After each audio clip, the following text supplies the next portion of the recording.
Hello and welcome back to Better Book Reviews. Today is March 31st, 2025. And today we'll be looking at This Is Your Mind on Plants by Michael Pollan. Stay tuned to the end because we will be doing a surprise unboxing. So please subscribe if you're not already subscribed, like and share this video. With that being said, This Is Your Mind on Plants has 3 different parts to it. The first section is on opium, the second is on caffeine, and the third is on mescaline. No caffeine was a decision for me that I made 15 years ago for over a year and a half, and I've recently decided to cut out what caffeine is for me in chocolate and soda.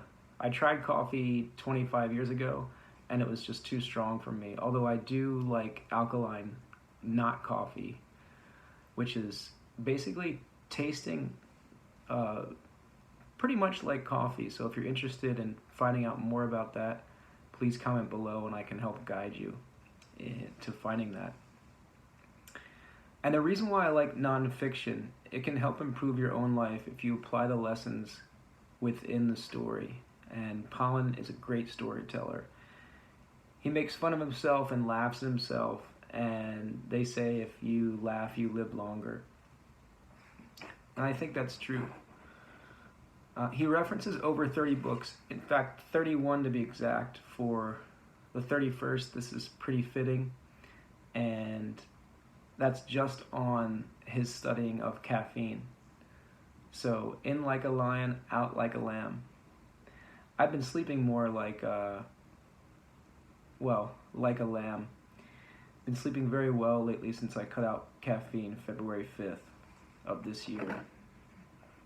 And before we get back to reading a bunch of interesting parts from the caffeine section, I like the mescaline comparisons to San Pedro and peyote. It's a very sacred plant in the Native American culture, as I've also learned that they do prefer Indians.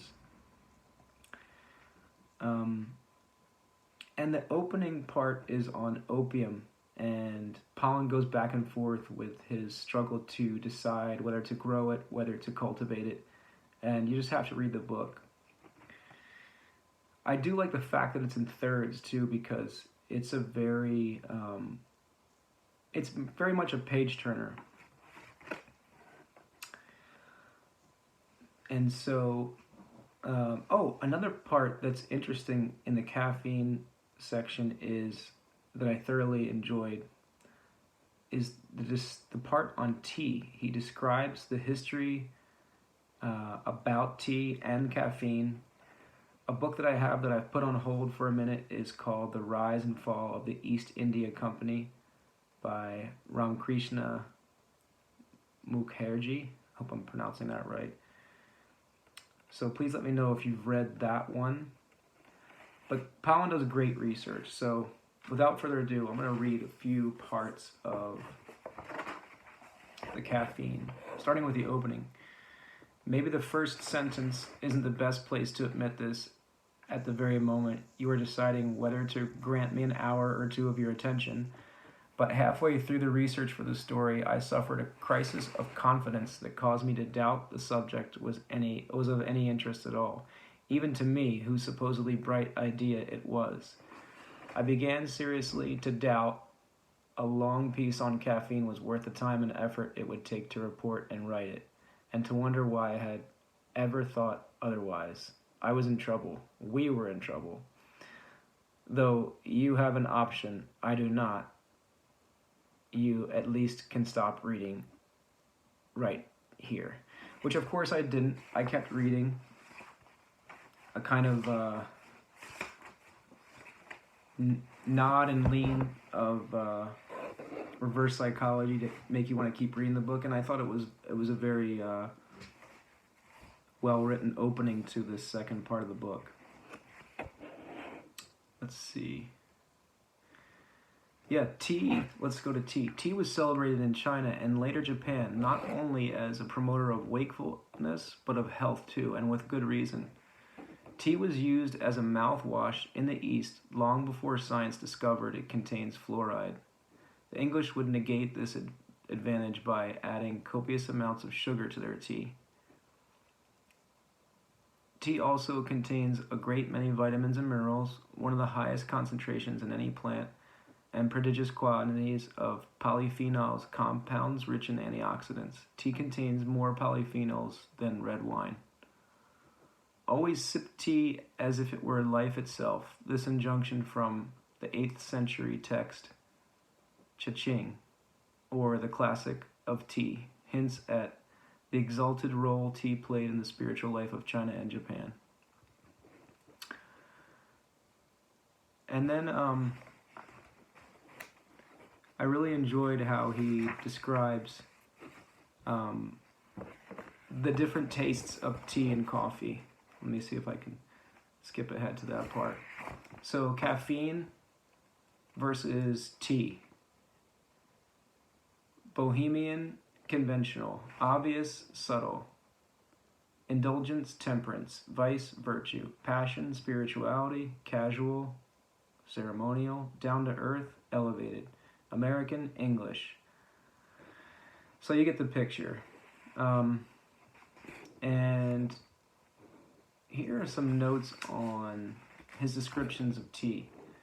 Tasters like the aroma of tea to flowers, lilac, jasmine, magnolia, osmanthus, orchid, lily, lotus, camellia, lily of the valley, to fruit, lychee, pineapple, coconut, passion fruit, custard apple, and to woods, usually oriental, aloe, sandalwood, cinnamon tree, young camphor, old camphor.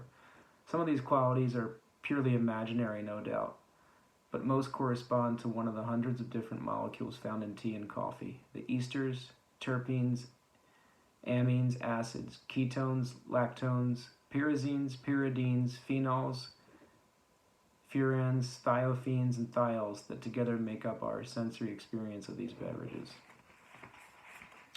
Say those words 10 times fast. 10 times fast, right? Let's see. Oh, and then he goes to Medellin in Colombia to go to a coffee farm. So I don't want to give away the whole best parts of the book, but this is one of the parts of the book where you just really take in the whole story. You learn about Juan Valdez as a purely fictional campesino. He was conceived in the brain of an advertising copywriter in the Manhattan offices of Doyle Dane Bernbach, the ad agency, in 1958.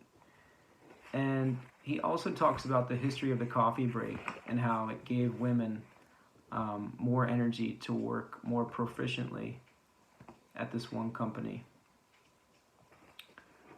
The last couple parts here.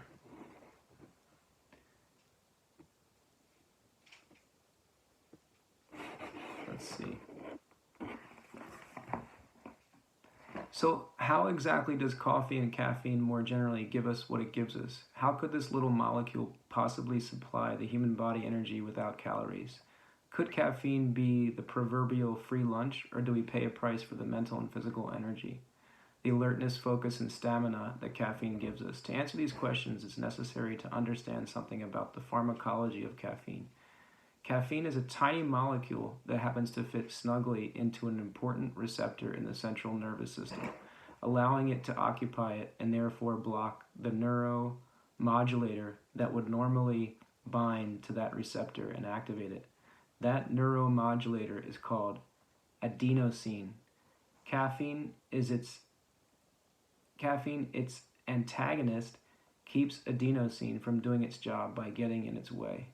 Adenosine is a psychoactive compound that has a depressive and hypnotic, that is, sleep-inducing effect on the brain when it binds to its receptor. It diminishes the rate at which our neurons fire. Over the course of the day, adenosine levels gradually rise in the bloodstream, and as long as no other molecule is blocking its action, it begins to slow mental operations in preparations for sleep. As adenosine builds up in your brain, you begin to feel less alert and a mounting desire to go to bed, what scientists call sleep pressure. So you can see where he's going with this, but let's read a little bit more. But when caffeine beats adenosine to those receptor sites, the brain no longer receives the signal to begin turning out the mental lights. Even so, the adenosine is still circulating in your brain. In fact, its levels continue to rise. But because the receptors have been hijacked, you don't feel its effects. Instead, you feel wide awake and alert. Are you really? Yes and no. How you feel is how you feel. It's true. But as Matthew Walker, a UC Berkeley neuroscientist and sleep researcher, explains, since adenosine continues to build up, you've just been tricked by caffeine, which is hiding its existence from you, and only temporary. Don't want to read too much more, but within the book, I highly recommend This Is Your Mind on Plants. Before we get to the unboxing, though, let's read the back to summarize a little bit better. Of all the things humans rely on plants for, surely the most curious is our use of them to alter consciousness. In This Is Your Mind on Plants, Michael Pollan dives deep into 3 plant drugs, opium, caffeine, and mescaline, and throws the fundamental strangeness of our thinking about them into sharp relief, exploring the cultures around these 3 drugs while consuming or trying not to consume them. Pollan reckons with the powerful human attraction to psychoactive plants. Why do we go to such great lengths to seek these shifts in consciousness and then fence that universal desire with laws and customs? In this unique blend of history, science, and memoir, as well as participatory journalism, Pollan shows that when we let these plants change our minds, we are engaging with nature in one of the most profound ways possible. Based in part on an essay published and censored 25 years ago, this groundbreaking consideration of psychoactive plants holds up a mirror to our fundamental human needs and aspirations, the operations of our minds, and our entanglement with the natural world. And so, I encourage you to march forward in moderation or fully cut out the things that aren't serving you. And it reminds me of a Twilight Zone I recently watched called To Serve Man. Another one I recently thoroughly enjoyed is The Howling Man, and you can watch for free if you have Amazon Prime without ads. And without further ado, let's get to our unboxing.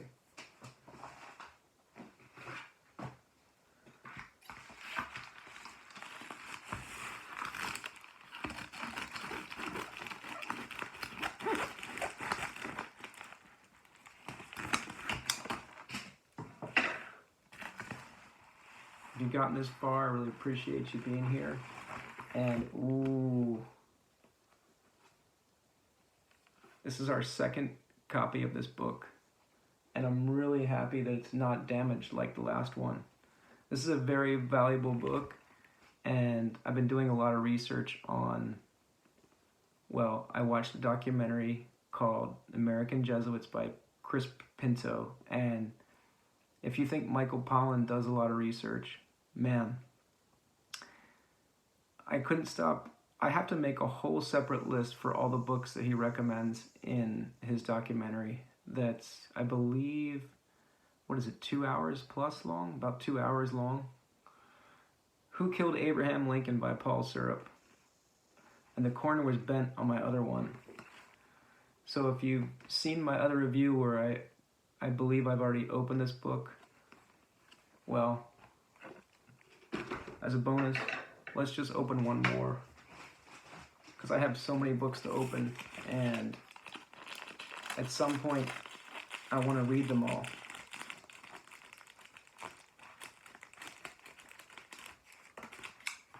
So this is a double bonus review, and I don't want to bend this because I feel like this is a really good one, so hopefully we can get this open before the next review. Can't see the title yet.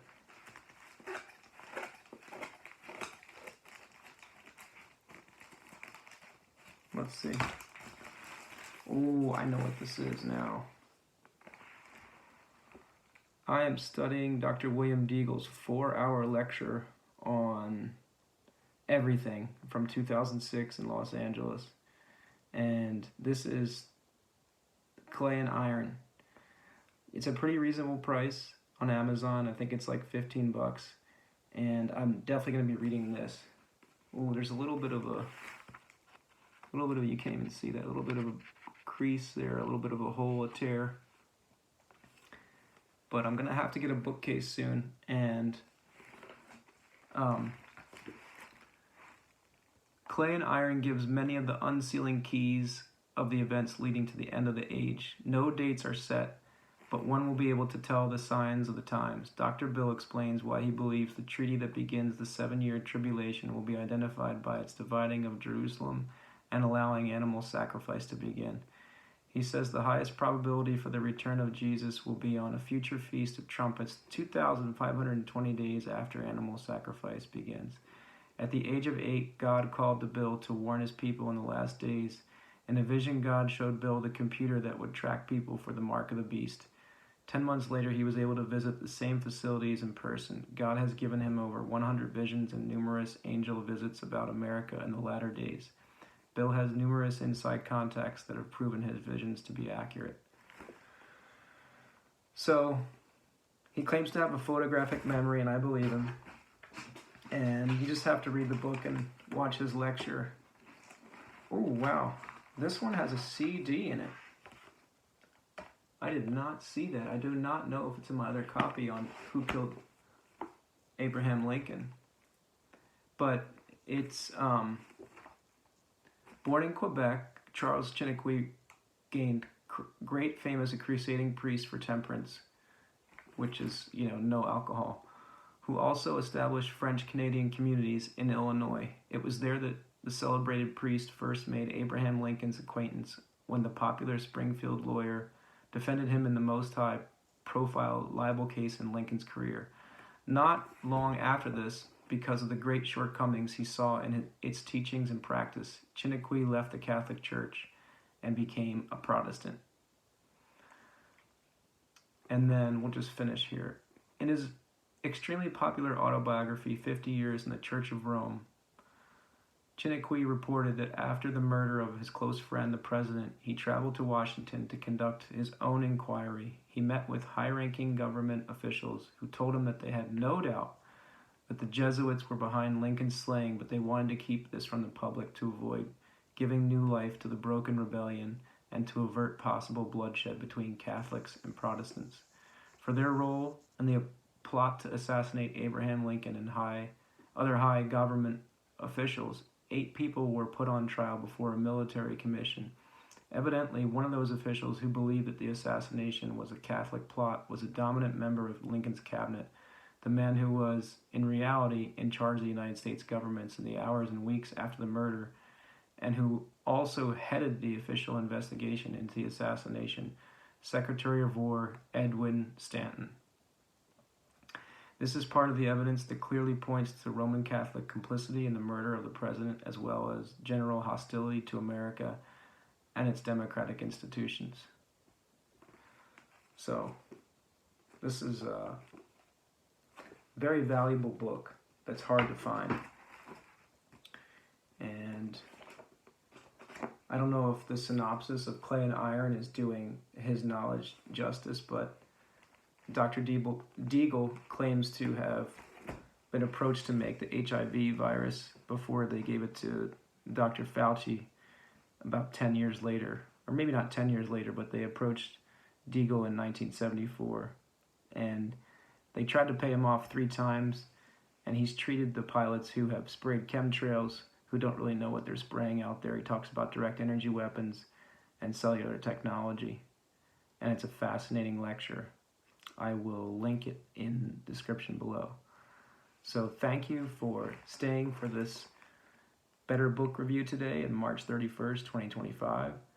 And I encourage you to get out there and read. And let me know if you've read any of these books or if you've heard anything about them. Or if you've seen any one of the 2 documentaries I'm going to link below. The American Jesuits or Dr. Deagle's lecture. And of course,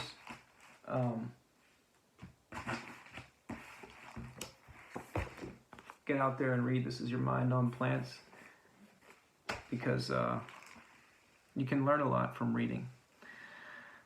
So thank you for tuning in. Like, share, and subscribe, and we'll see you in the next video.